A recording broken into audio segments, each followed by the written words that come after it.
Don't get too cocky, my boy, no matter how good you are. Don't ever let them see you coming. That's the gap, my friend. You gotta keep yourself small, innocuous. Maybe the little guy. You know, the nerd, the leper, wave-kicking surfer. Look at me. Underestimated from day one. You'd never think I was a master of the universe now, would you?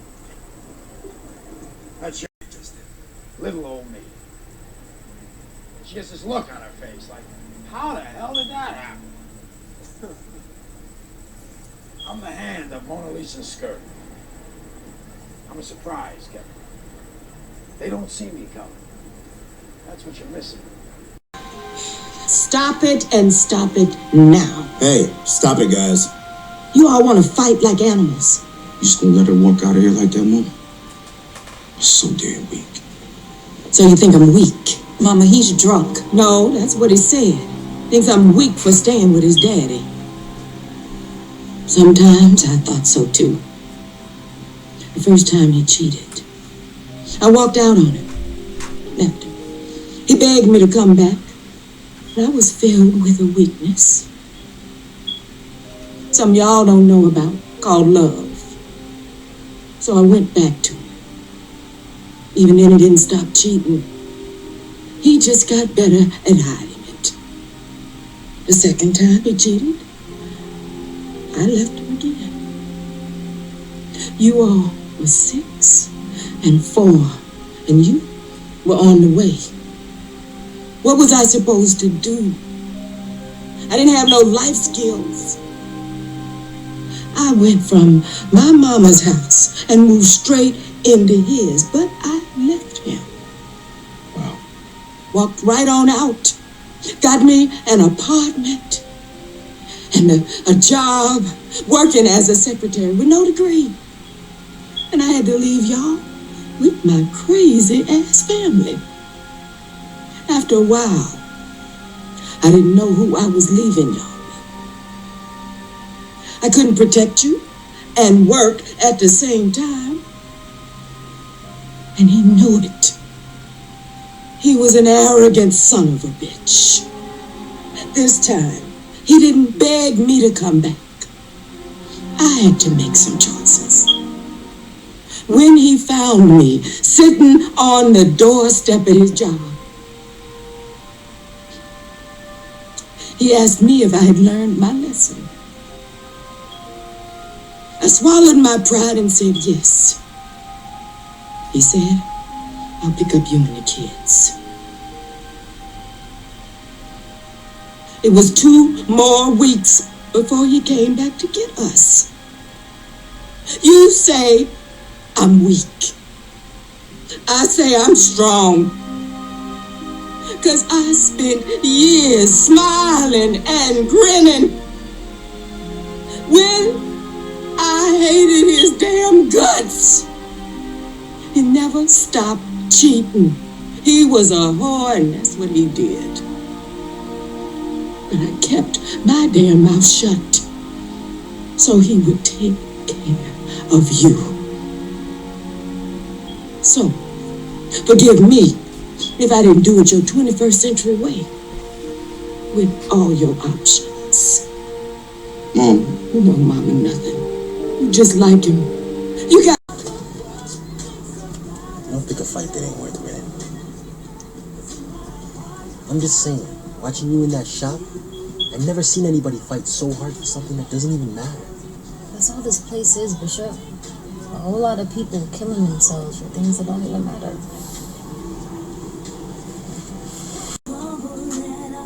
Looks like you got a spot on Bishop's crew. What, my crew not good enough for you? It's not how it looks. Really?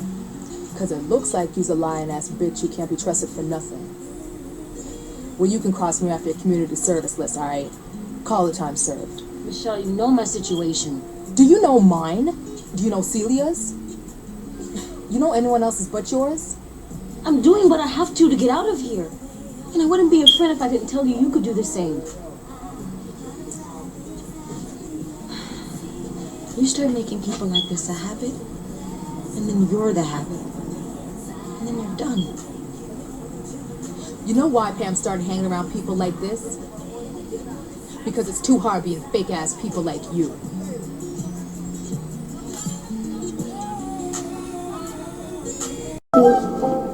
Jerome, take your ass outside and play. Take your ass outside. Baby, can you come? Can you touch me? Baby, I just need to feel.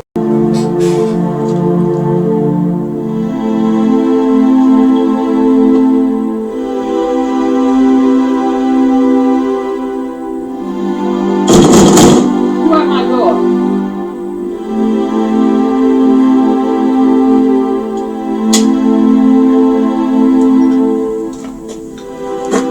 Oh my God. Jerome, hey baby. Don't touch me. You wanna come in? No, I don't want to come inside. Now, Jerome, you listen here, you need to hear your voice. No, you listen to me. How could you just leave me like that? All these years I'm out here searching for somebody who killed you, and you're alive. Did you even think about searching for me? I'm sorry. I wasn't there. But I thought of you though. You thought of me. Why? Can you answer that? Why? I wasn't well, Jerome. I couldn't take care of you. I couldn't take care of myself. I wasn't good for myself, for you, and nobody else. You gotta understand. I couldn't do it. You don't know what I've been going through. You know how I feel. That is not a good enough answer for me. Thank you, though. Thank you for nothing. Jerome. Jerome, now you get back here right now. I said, get back here, Jerome. Jerome!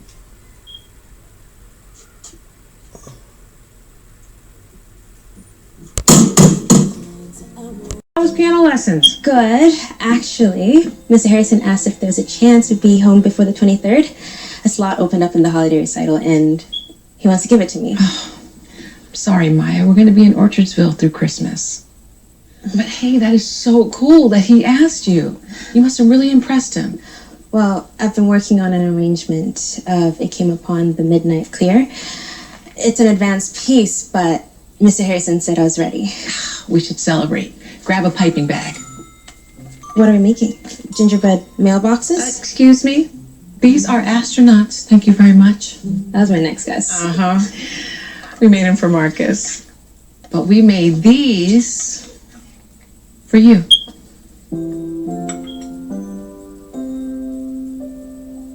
Thanks, Mom. Oh, Marcus, it's time for your reading. We got to get you cleaned up. Okay, let's go, sweetie. Come on.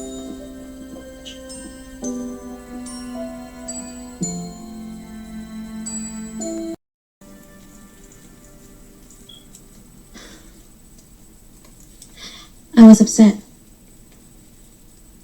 that we had to come here for Christmas. I worked really hard to be selected for that recital, and it hurt that it wasn't even in consideration. Maya. Please, Mom, just let me say this. I know we all have to sacrifice for Marcus. I'm okay with that. I love him. I really do. But sometimes I feel like an afterthought. How long have you been feeling like this?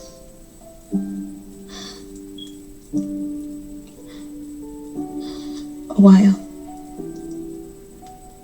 I'm so sorry, Maya. I never want you to feel like you don't have a voice in this family, because you do. But how can I ask for your attention when Marcus needs it more? Oh, sweetie, listen to me. I will always have time for you. And I probably don't say this to you enough, but I'm so proud of you. I'm so very proud of you. And I love you so much.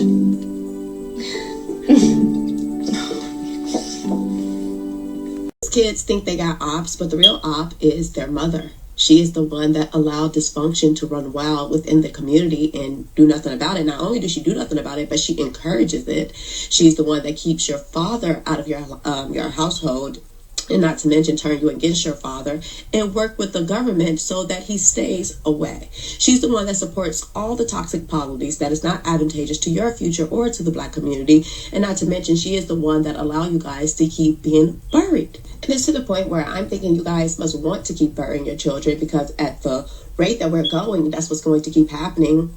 It's to the point that you're starting to have to bury your daughters too. And if you don't have to bury your daughters are just going to raise more dysfunctional boys and girls that would get buried as well. It is dysfunctional. And y'all want to act like this is normal. It is not. It is barbaric. It's animalistic. It is disgusting. Protecting that monster. Sit down and shut up, Nadine. Yeah. What's gotten into you? The truth. The truth about everything. And don't you...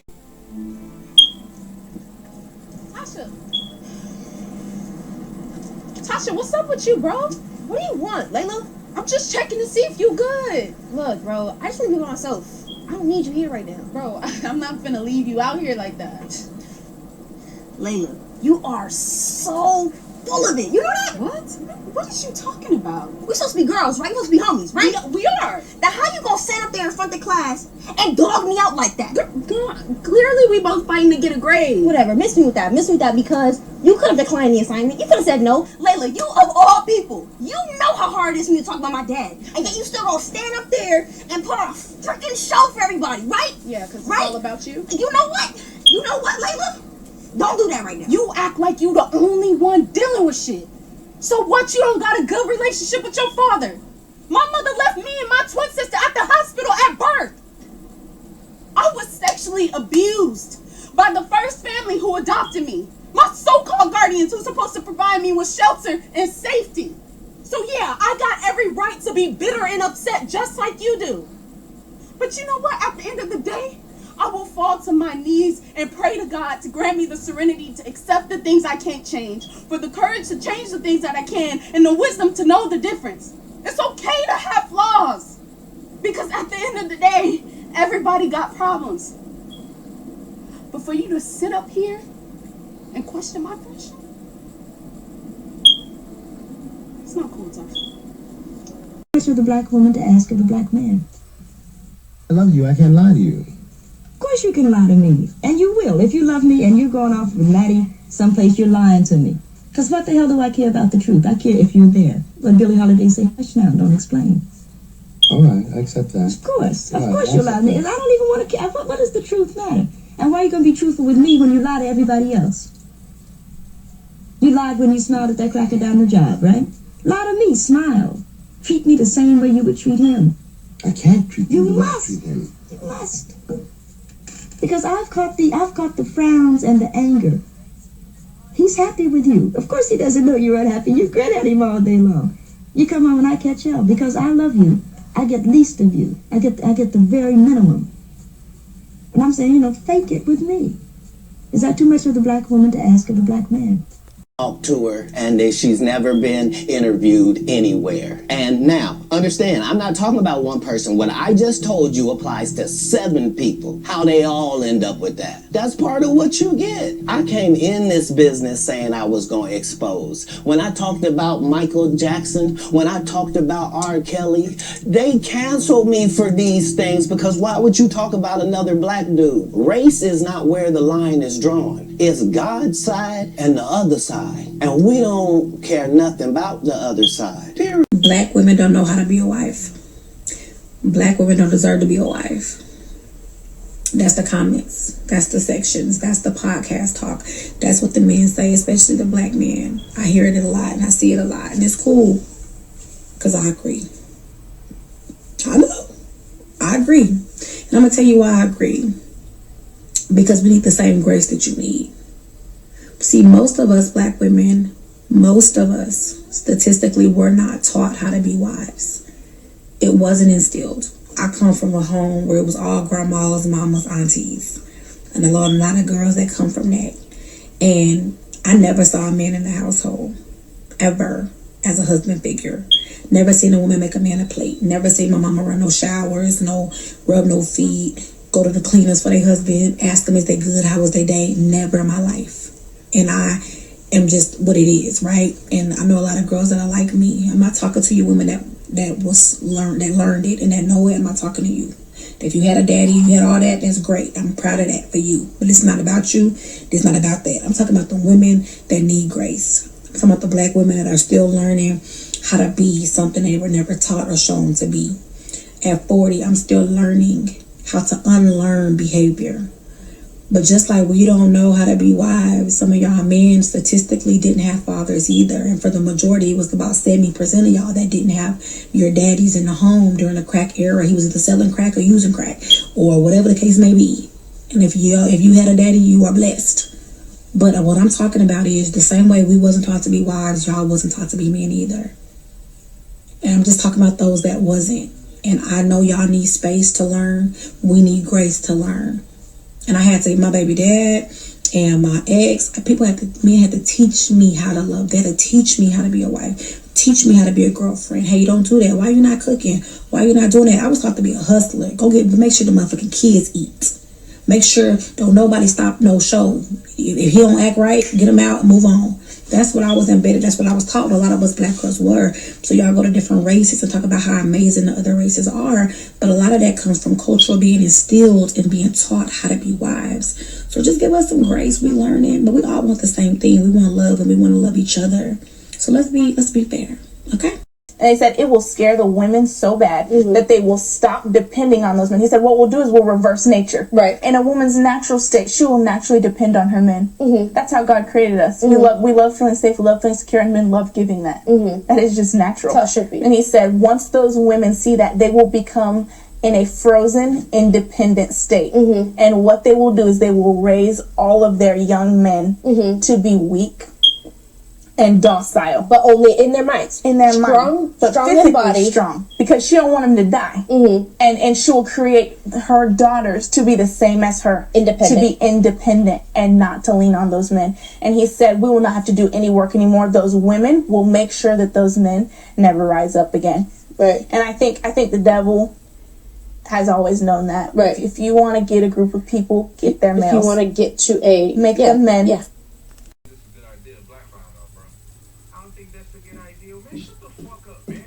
Lacey, what was that about? Why would you lie out there? Why would you say Tobias is your son when he our brother? Tobias is your brother. He's my son. And your father. Your father, wait, my father. What do our father have to do with any of this? No. I need you to stop saying it. He's your father. And your father, he raped me over and over and over again. And mama, just stop. You a fucking liar. Just stop. I don't believe you. Detective Smith speaking. Detective Smith, it's Lacey. I think I know who's responsible for Tobias' death. Lacey, don't do anything stupid. Let the police handle this. Fuck the police. If it was a white suburban kid, y'all would have been knocking on doors, having press conferences, all kinds of shit. But because it's the black man strung out or not, y'all don't give a fuck. So it's fuck the police.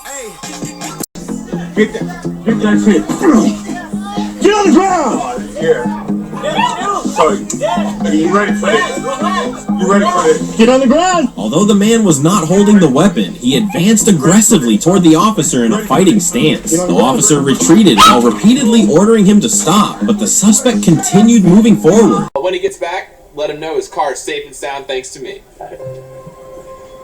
Don't give me that look, Cobbs. By this time tomorrow, I'm going to be lieutenant. And you don't want to get in the lieutenant's bad side, do you? Don't I have the right to a call? Not until after the captain gets here. Then at least let me call my boyfriend's mother. She's waiting at the airport all alone. It's not right to leave her hanging. What's that look for? I just don't know if we're doing the right thing. Well, I do. Okay? So relax.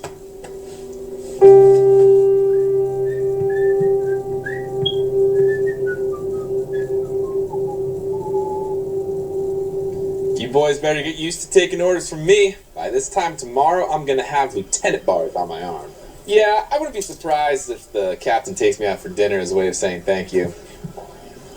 Cops, have you lost your mind? What is she doing out of her cell and without cuffs? I decided to let her make a phone call. You did what? After I specifically told you not to. You can't make that decision. She has rights. And besides, I'm so glad I didn't listen to you, because come to find out, she's telling the truth. You are a fool, Cobbs. You actually believe her story? You know, this is why you're going to be a patrolman your whole career. You're just not cut out for real police work. What are you saying? That we should arrest people even when they're innocent? That's insane. She's not innocent. That's what I'm saying. The captain would never date someone like her. Why are you so certain about that? Because she's black and I'm white? Is that it? Captain, you're back.